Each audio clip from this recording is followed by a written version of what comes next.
aussi important, je ne me suis pas autorisée de m'abstenir. Ce qui est une possibilité, je respecte les collègues qui l'ont fait, hein, mais voilà.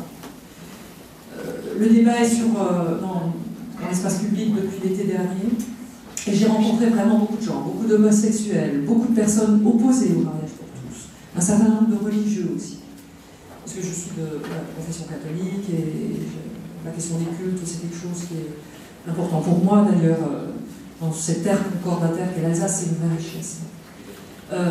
Donc c'est après toutes ces discussions, j'ai réfléchi vraiment en mon âme et conscience, hein, et que j'ai pris ma position calmement, à l'abri de toute pression. Je sais que c'est difficile à croire pour un politique, mais je l'ai pris sans analyse tactique. J'ai essayé de faire connaître ma position à travers un texte que j'ai publié entre le débat à l'Assemblée nationale et le débat au Sénat, pour être lu sur le fond.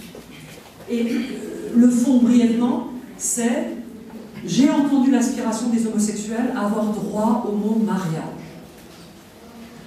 Ils ont cette demande. C'est pas le moindre des paradoxes d'ailleurs qu'il l'est au moment où la moitié des enfants naissent hors mariage et où le reste de la société abandonne cette reconnaissance sociale. Pour la question de l'enfant, qui est bien sûr au cœur du sujet, la question de l'homoparentalité, j'ai entendu aussi la situation de milliers d'enfants qui sont accueillis aujourd'hui dans des couples composés de 2 personnes homosexuelles, 2 hommes ou 2 femmes.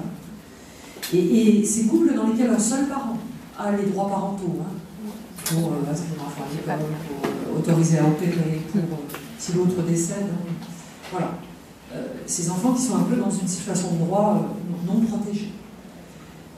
Et je ne me suis pas sentie leur interdire d'avoir le droit d'être pleinement parents.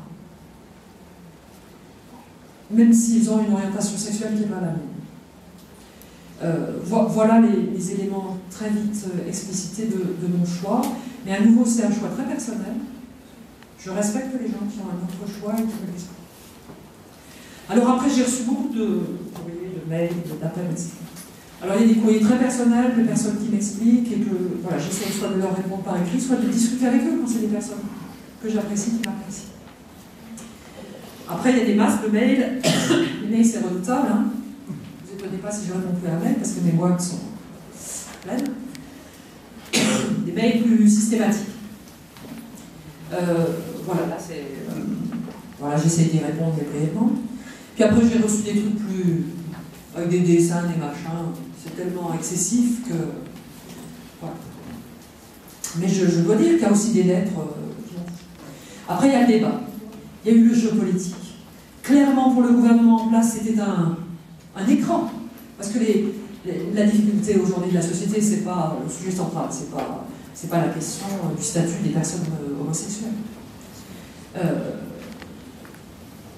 Opportunité pour le gouvernement socialiste, opportunité pour l'UMP aussi, d'exister, de fédérer, de dépasser la crise de novembre-décembre. Et on arrive à ce dérapage, hein, jusqu'à cette nuit, qui donne vraiment lieu à des dérapages tout à fait inadmissibles. Et moi, je crois qu'il est temps de reconnaître que l'homosexualité, c'est pas une chance, c'est pas un problème, c'est une réalité.